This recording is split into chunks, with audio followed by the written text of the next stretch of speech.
നമസ്കാരം. ഞാൻ സുരേഷ് ബാബു ബോധമുദ്ര. പലർക്കും പരിചിതനാവാം, അല്ലായിരിക്കാം, അവസാന വാക്കൊന്നുമല്ല. ഇപ്പോൾ ഞാൻ ഈ വീഡിയോ ചെയ്യണമെന്ന് എനിക്കൊരു തോന്നൽ വന്നിട്ട് കുറച്ചായി. ഇങ്ങനൊരു വീഡിയോ അല്ല ഉദ്ദേശിച്ചിരുന്നത്.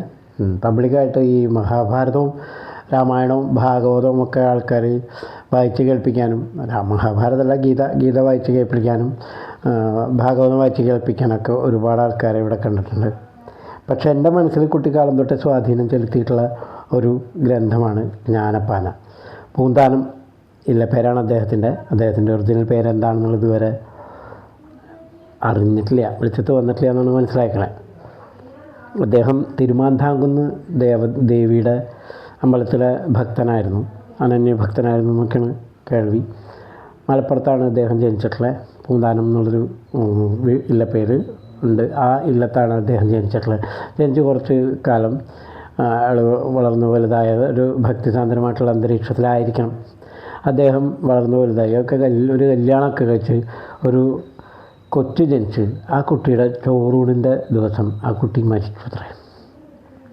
അതിൽ മനം സത്യം പറഞ്ഞാൽ മടുത്ത് അദ്ദേഹത്തിൻ്റെ ലൗകിക ജീവിതം അവിടെ ഏതാണ്ട് തീരുകയാണ്. പിന്നീട് അദ്ദേഹം ഭക്തിമാർഗത്തിലേക്ക് കിടക്കുകയും അദ്ദേഹത്തിന് ശ്രീകൃഷ്ണനോട്, ഗുരുവായൂരപ്പനോടും ആവാം, ശ്രീകൃഷ്ണനോട് അനന്യമായിട്ടുള്ളൊരു തരം ഭക്തി വരികയും അങ്ങനെ ശ്രീകൃഷ്ണനെ അടിസ്ഥാനപ്പെടുത്തി, ഗുരുവായൂരപ്പനെ അടിസ്ഥാനപ്പെടുത്തി അദ്ദേഹം എഴുതിയിട്ടുള്ള ഒരു ഗ്രന്ഥം തന്നെ പറയാം. മഹത് ഗ്രന്ഥം എന്നാണ് ഞാൻ പറയുക. കാരണം ഇത്രയും നല്ല ആത്മീയത ഞാൻ വേറെ എവിടെയും ലളിതമായിട്ട് ഇത്രയും നല്ല ആത്മീയത ആരും പറഞ്ഞതായിട്ട് കേട്ടിട്ടില്ല. ഇനി അങ്ങനെ ഇല്ല എന്ന് പറഞ്ഞാൽ ശരിയാവില്ല. കാരണം കുഞ്ഞുണ്ണി മാഷ് കേവലം 1-2 വരികളിൽ കൂടിയൊക്കെ ആത്മീയത പറഞ്ഞിട്ടുണ്ട്. അതിലൊന്നാണ് ഏട്ടൻ എന്നെ തല്ലിക്കോട്ടെ, അനിയൻ എന്നെ തല്ലിക്കോട്ടെ, ഞാൻ എന്നെ തല്ലിയാണ്ടല്ലോ. ഇതിനേക്കാൾ വലിയ ആത്മീയതയൊന്നും വേറെ എവിടെയും കേട്ടിട്ടില്ല. ഇവിടെ ജ്ഞാനപ്പാനയിലൂടെ പൂന്താനം പറയാൻ ആഗ്രഹിച്ചത് വളരെ ലളിതമായിട്ടുള്ളതാണ് നമ്മുടെ ജീവിതം. അത് വളരെ സങ്കീർണമായിട്ട് കൊണ്ടുപോകണ്ട എന്ന അർത്ഥത്തിലാണ് ജ്ഞാനപ്പാന അദ്ദേഹം എഴുതിയിട്ടുള്ളതെന്ന് എനിക്ക് മനസ്സിലായിട്ടുള്ളത്. അതിൽ ഭക്തി എന്ന് പറയുന്ന സംഗതി. അപ്പോൾ ഭക്തി എന്താണ് എന്നറിയണം. നമ്മളൊരു ഭക്തനാവണമോ, ഞാനൊരു ഭക്തനാണോ എന്ന് ചോദിച്ചാൽ അല്ല എന്ന് തന്നെ പറയേണ്ടി വരും. കാരണം എനിക്ക് രൂപങ്ങളിലൊന്നും വിശ്വസിക്കാൻ എനിക്ക് ഇതുവരെ കഴിഞ്ഞിട്ടില്ല. അപ്പോൾ അതുകൊണ്ട് തന്നെ ഞാനൊരു ഭക്തനല്ല.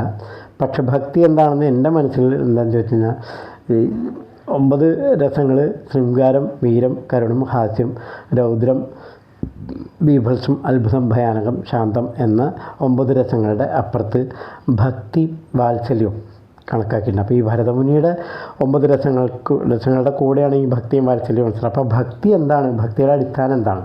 ഭക്തിയുടെ അടിസ്ഥാനം എന്ന് പറഞ്ഞാൽ സ്നേഹമാണെന്ന് തന്നെ പറയേണ്ടി വരും. ശൃംഗാരത്തിൻ്റെ അടിസ്ഥാന സ്നേഹമാണ്. സത്യം പറഞ്ഞാൽ അടിസ്ഥാനപരമായിട്ടുള്ള രസത്തിൻ്റെ അടിസ്ഥാന ഭാവം എന്ന് പറയുന്ന സംഗതി സ്നേഹമാണ്.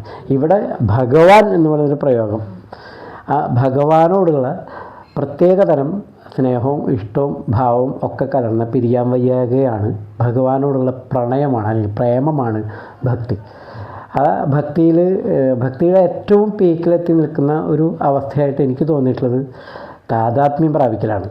ഞാൻ അത് തന്നെയാണ്. അതാണ് പണ്ട് ചാർവാകമുനി അഹം ബ്രഹ്മാസ്മി എഴുതി വെച്ചിരിക്കുന്നത്.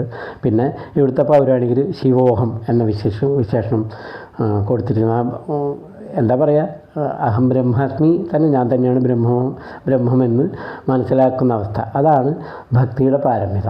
അതായത് അത് ഞാൻ തന്നെയാണ് എന്ന ഭാവം.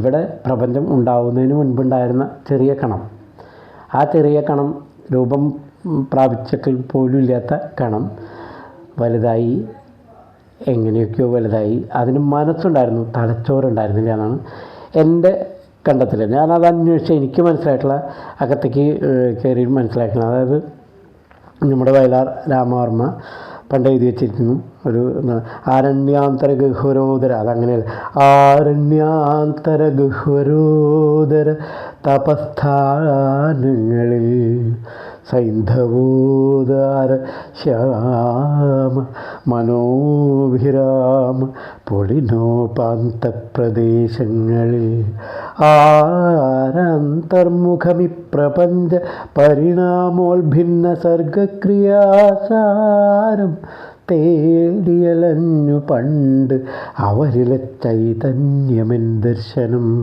എന്ന് വയലാർ രാമവർമ്മ എഴുതി വെച്ചിട്ടുണ്ട്. അദ്ദേഹം എഴുതി വെച്ചെന്ന് വെച്ചാൽ അരണ്യാന്തര ഗൃഹരോധന തപസ്ഥാനങ്ങളിൽ നിന്ന് കാടിൻ്റെ അകത്തെ വയറിൻ്റെ സ്ഥലത്ത് അത്രയും തപസ്ഥാനങ്ങളിൽ സൈന്ധവോദാര ശ്യാമ മനോഭിരാമ പുളിനോപാന്ത പ്രദേശങ്ങളിൽ സിന്ധു നദീതടത്തിൻ്റെ ഉദാരമായിട്ടുള്ള സൈന്ധവോദാര ശ്യാമ മനോഭിരാമം. ശ്യാമം എന്ന് പറഞ്ഞാൽ കറുത്തതെന്ന് അർത്ഥമുണ്ട്, ഭംഗിയുള്ളതെന്ന് അർത്ഥമുണ്ട്, മനസ്സിനെ ഭ്രമിപ്പിക്കുന്നതും മനസ്സിനെ അഭിരമിപ്പിക്കുന്നതും.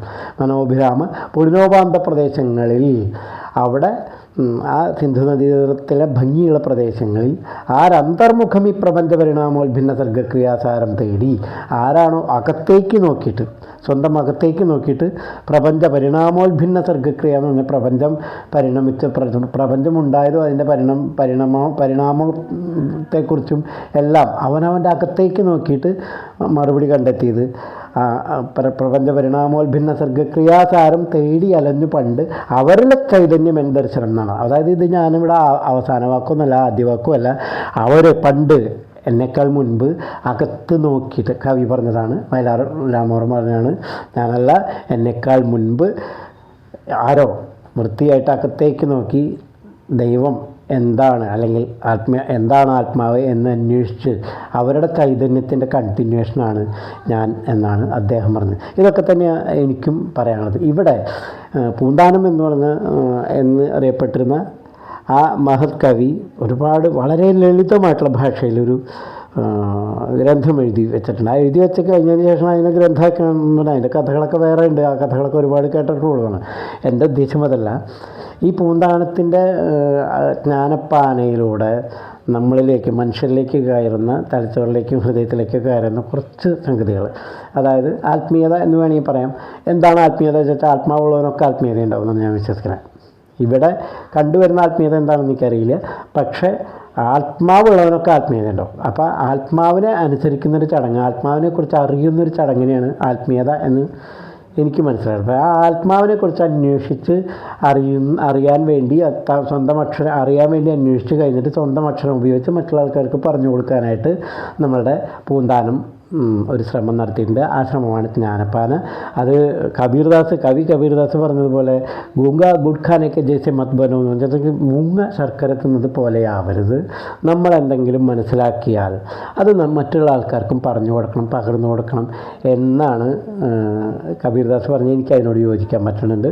അപ്പോൾ എനിക്ക് മനസ്സിലായ കുറച്ച് കാര്യങ്ങൾ ഇവിടെ പുതിയ ജനറേഷനും അതുപോലെ പുതിയ ആളുകൾക്കും പരിചയമില്ലാത്ത ആൾക്കാർ, ഭാഷാ പരിചയമില്ലാത്ത ആളുകൾക്കൊക്കെ ചെറുതായിട്ട് പകർന്നു കൊടുക്കുക എൻ്റെ രീതിയിൽ. ഒരുപാട് ന്യൂനതകളുണ്ടാവും, അപാകതകളുണ്ടാവാം, ശൈലിക്ക് മാറ്റം ഉണ്ടാവും. എൻ്റെ ശൈലിയിൽ എനിക്ക് പറയാൻ പറ്റുള്ളൂ, എനിക്ക് ഞാനാവാനേ കഴിയും. അപ്പോൾ അതുകൊണ്ട് വളരെ ലളിതമായി പറഞ്ഞ ആത്മീയത, പൂന്താനം തൻ്റെ ജ്ഞാനപ്പാനയിലൂടെ വളരെ ലളിതമായി പറഞ്ഞ ആത്മീയത എന്താണ് എന്ന് അറിയിക്കാൻ ഞാനിവിടെ ഒരു ശ്രമം നടത്തുകയാണ്. അതിൻ്റെ ആദ്യത്തെ എപ്പിസോഡാണ് ഇന്ന്. എല്ലാവരുടെയും അനുഗ്രഹത്തോടു കൂടിയും ആശീർവാദത്തോടു കൂടിയും അതുപോലെ അനുവാദത്തോടു കൂടിയും ഞാനത് തുടങ്ങുകയാണ്. കൃഷ്ണ കൃഷ്ണ മുകുന്ദ ജനാർദ്ദന കൃഷ്ണ ഗോവിന്ദ നാരായണ ഹരേ അച്യുതാനന്ദ ഗോവിന്ദ മാധവ സച്ചിദാനന്ദ നാരായണ ഹരേ. ഇന്നത്തെ എപ്പിസോഡ് ഇവിടെ അവസാനിക്കുകയാണ്. ശേഷം നാളെ.